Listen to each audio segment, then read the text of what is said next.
Hello dear student, good morning to all of you and welcome you all on this YouTube channel of KKC Group of Education.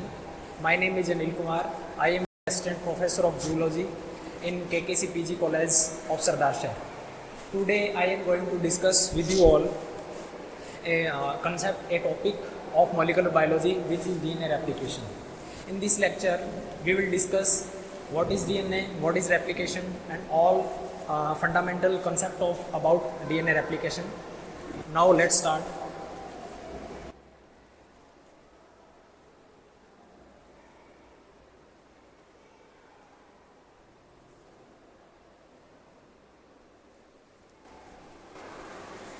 In this video lecture, content of this lecture is what is DNA, what do we mean by DNA replication, and the mode of replication. First of all DNA actual में होता क्या है? DNA क्या होता है? DNA एक तरीके का जेनेटिक मटेरियल है जो क्या करता है, जेनेटिक इन्फॉर्मेशन को एक जनरेशन से दूसरी जनरेशन में पास ऑन करने का काम करता है. वैसे एक्चुअल में डीएनए होता क्या है? यहाँ पे जो डीएनए है वो D stands for deoxy and N stand for nucleic and A stand for acid. अब ये डीऑक्सी का मीनिंग क्या है, ये अब जब अपन इसकी शर्करा की स्ट्रक्चर पढ़ेंगे, शुगर की स्ट्रक्चर जब अपन देखेंगे डीएनए के अंदर, तो वहाँ आप इन चीज़ों को क्लियरली अपन देख पाएंगे. मेनली यहाँ पे इतना समझना जरूरी है कि जो डीएनए होता है वो एक्चुअल में होता क्या है, वो क्या करता है, जेनेटिक इन्फॉर्मेशन को कैरी करने का काम करता है एक जनरेशन से दूसरी जनरेशन. और कोई भी ऑर्गेनिज्म उसका डेवलपमेंट और उसकी प्रॉपर फंक्शनिंग के लिए रिस्पॉन्सिबल होता है. और नेक्स्ट जो डीएनए है, उस डीएनए के अंदर मेनली जो किसका बना हुआ होता है डीएनए, तो उसमें मेनली तीन चीज़ें होती है. उसमें फर्स्ट अपन देखें तो ये फॉस्फेट इसमें देखने को मिलता है, फॉस्फेट, एंड इसमें शुगर भी रहती है और नाइट्रोजन बेसिस भी इसमें रहता है. नाइट्रोजन बेसिस की फॉर्म में यहाँ पे प्यूरिन भी हो सकता है,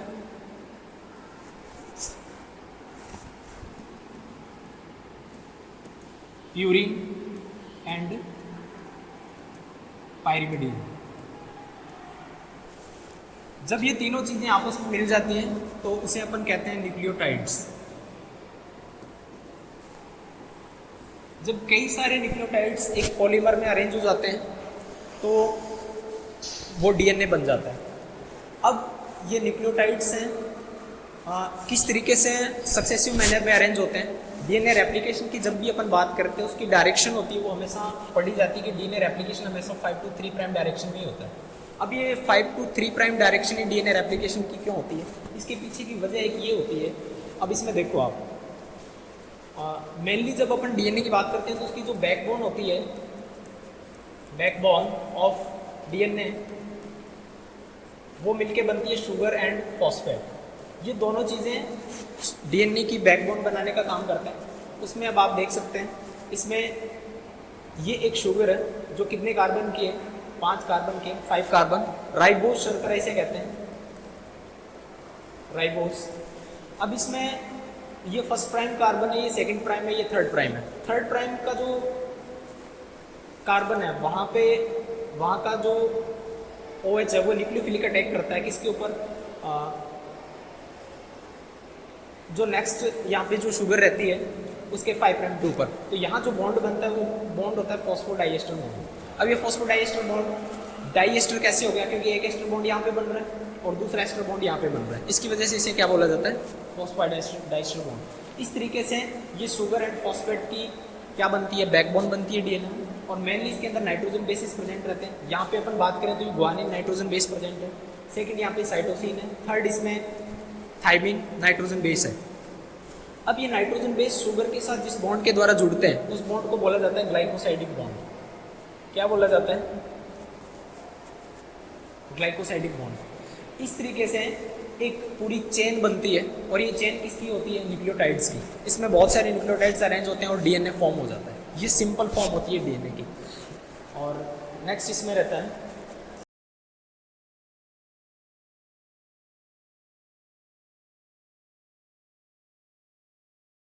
डबल हेलिक्स. यहाँ पे डीएनए का दिखाया हुआ है. ये डबल हेलिक्स जो स्ट्रक्चर है ये किसके बारे में किसने बताया था सबसे पहले, वॉटसन एंड क्रिक. दो साइंटिस्ट हैं जिनका नाम है वॉटसन एंड क्रिक।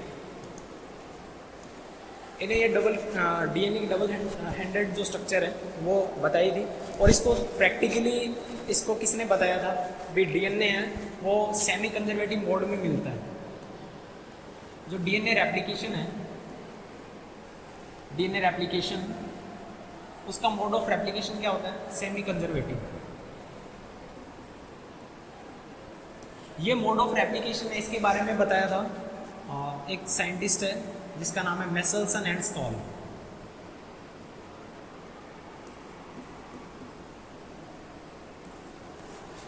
इन्होंने एक टेक्निक काम में ली थी जिसका नाम है सीजियम क्लोराइड डेंसिटी सेंट्रीफ्यूगेशन।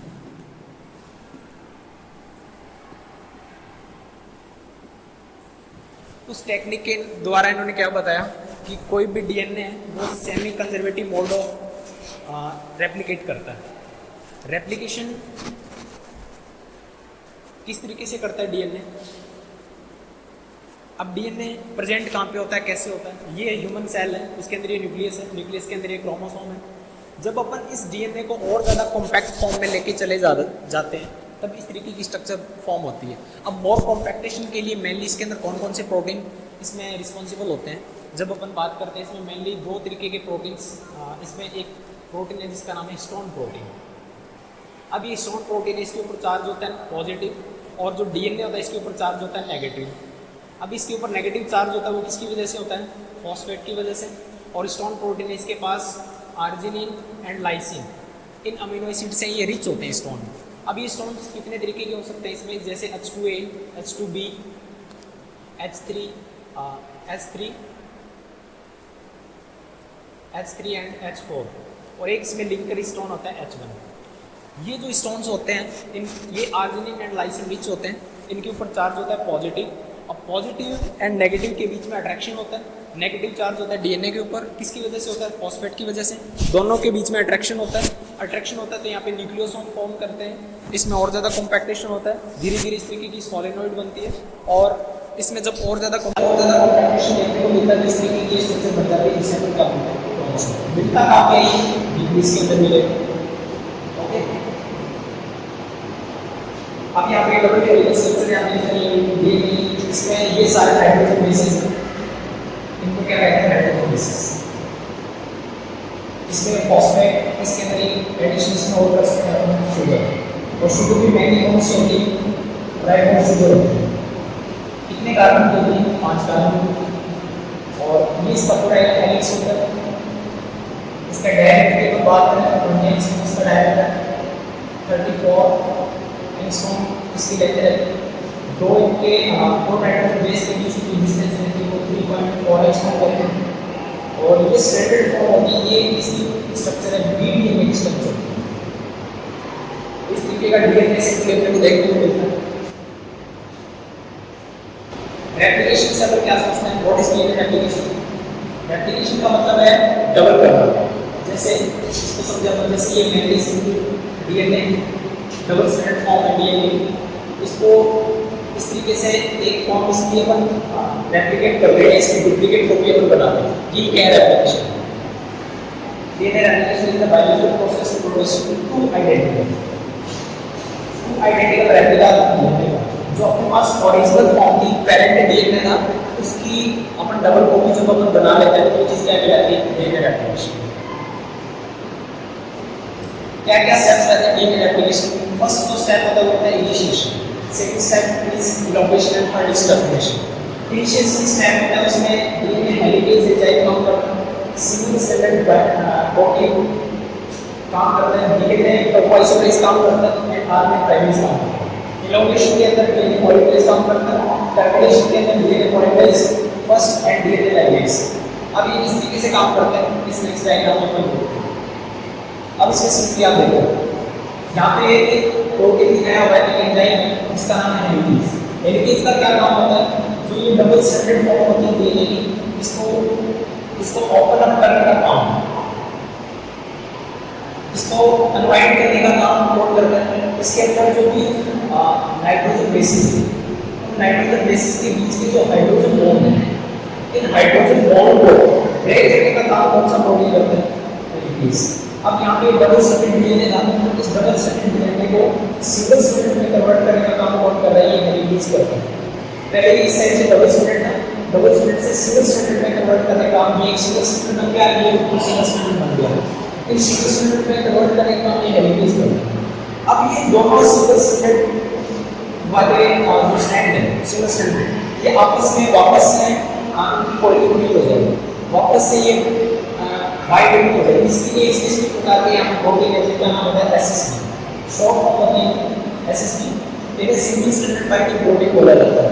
ये यहाँ पे अटैच होता है इस तरीके से, और ये क्या करता है, इनको सिंगल स्ट्रैंडेड फॉर्म में डीएनए के जो डबल स्ट्रैंडेड से सिंगल स्ट्रैंडेड हुए हुए स्ट्रैंड है, उन स्ट्रैंड को सिंगल स्ट्रैंडेड में बनाए रखने का काम कौन सा प्रोटीन करता है? Single stranded binding protein.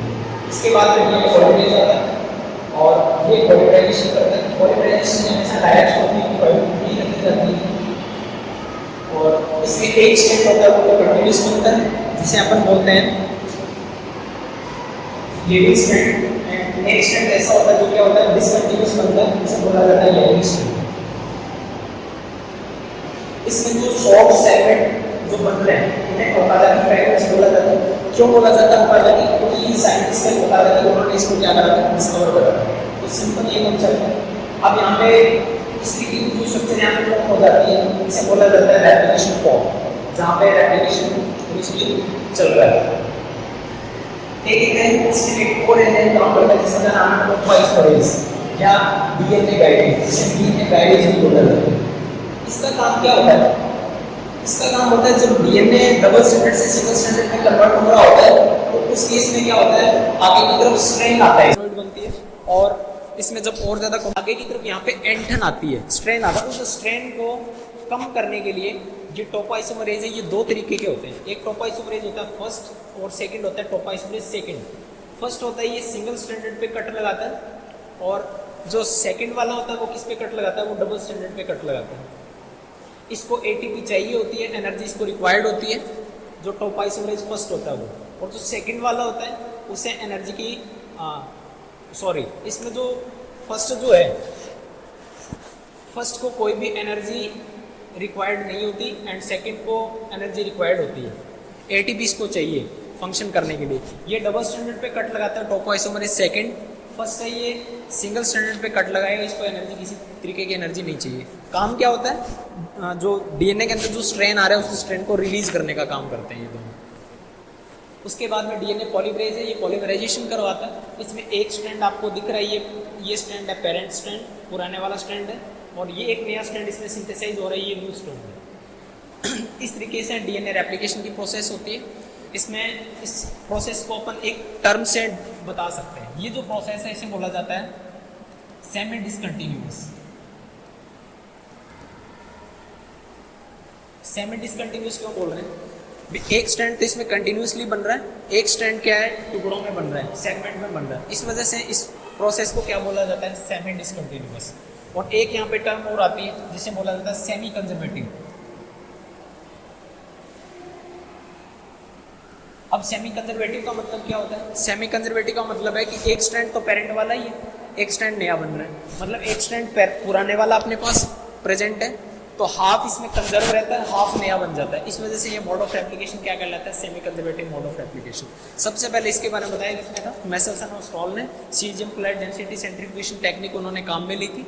उसके द्वारा ये टेक्निक के द्वारा ये बताया गया कि जो डीएनए मोड ऑफ रेप्लिकेशन है वो मेनली क्या होता है? सेमी कंजर्वेटिव होता है। अब इसमें आप देख सकते हैं, देखिए अब इसमें ये डीएनए पेरेंट डीएनए, और पेरेंट डीएनए के अंदर मेनली यहाँ पे टोपोआइसोमरेज काम कर रहा है जो स्ट्रैंड को रिलीव करने का काम कर रहा है। एक स्ट्रैंड यहाँ पे ये बन रहा है, ये पेरेंट स्ट्रैंड है, और ये 5 प्राइम से जो स्टार्ट हुआ है ये न्यू स्ट्रैंड है। ये वाला स्ट्रैंड क्या है? न्यू है। इसी तरीके से यहाँ पे बन रहा है ये स्ट्रैंड, और एक ये वाला बन रहा है, ये न्यू बन रहा है, 3 प्राइम से बन रहा है। तो इस तरीके से डीएनए रेप्लिकेशन यहाँ पे देखने को मिलता है। अब मोड ऑफ रेप्लिकेशन की अपन बात करते हैं तो 3 तरीके से रेप्लिकेशन जनरली हो सकता है। एक इसमें मोड रहता है जिसे बोला जाता है conservative mode of replication, second one is semi conservative mode of replication, and third one is dispersive mode of replication. Conservative mode of replication के अंदर क्या होता है जनरली? इसमें जो पेरेंट का स्ट्रैंड है वो जब अपन फर्स्ट रेप्लिकेशन के बाद अब अपन देखते हैं तो जो पेरेंट का स्ट्रैंड है वो पूरा का पूरा क्या रहता है, कंजर्व रहता है, एक नया स्ट्रैंड सिंथेसाइज हो जाता है उसके साथ में। तो ये जो मोड होता है इसे कंजर्वेटिव बोला जाता है। Semi conservative mode of replication में क्या होता है, एक स्ट्रैंड अपने पास पेरेंट का रहेगा और एक स्ट्रैंड यहाँ पे न्यू सिंथेसाइज होता है। ये स्ट्रैंड किसका है, पेरेंट का, और ये कौन सा, न्यू वन। सेम ऐसा ये न्यू वन है और ये पेरेंट का है। तो जिसमें एक स्ट्रैंड नया बने और एक स्ट्रैंड अपने पास पेरेंट का रहे पुराने वाला, तो वो मोड ऑफ रेप्लिकेशन कौन सा कहलाता है, semi conservative mode of replication. इसी तरीके से डिस्पर्सिव मोड ऑफ रेप्लिकेशन भी कई ऑर्गेनिज्म में देखा जाता है। उसमें क्या होता है, डिस्पर्सिव मोड ऑफ रेप्लिकेशन में यहाँ पे न्यू स्ट्रैंड भी सिंथेसाइज होता है और पेरेंट स्ट्रैंड भी यहाँ पे प्रेजेंट रहता है, लेकिन यहाँ पे अलग अलग स्ट्रैंड सिंथेसाइज नहीं होते। एक ही स्ट्रैंड के अंदर पेरेंट स्ट्रैंड भी है और एक स्ट्रैंड के अंदर नया स्ट्रैंड भी बन रहा है। तो इसमें आप देख सकते हैं, इसमें ये न्यू स्ट्रैंड है, ये पेरेंट स्ट्रैंड है और ये न्यू वाला है। तो ये मोड ऑफ रेप्लिकेशन क्या कहलाता है, dispersive mode of replication. Thank you.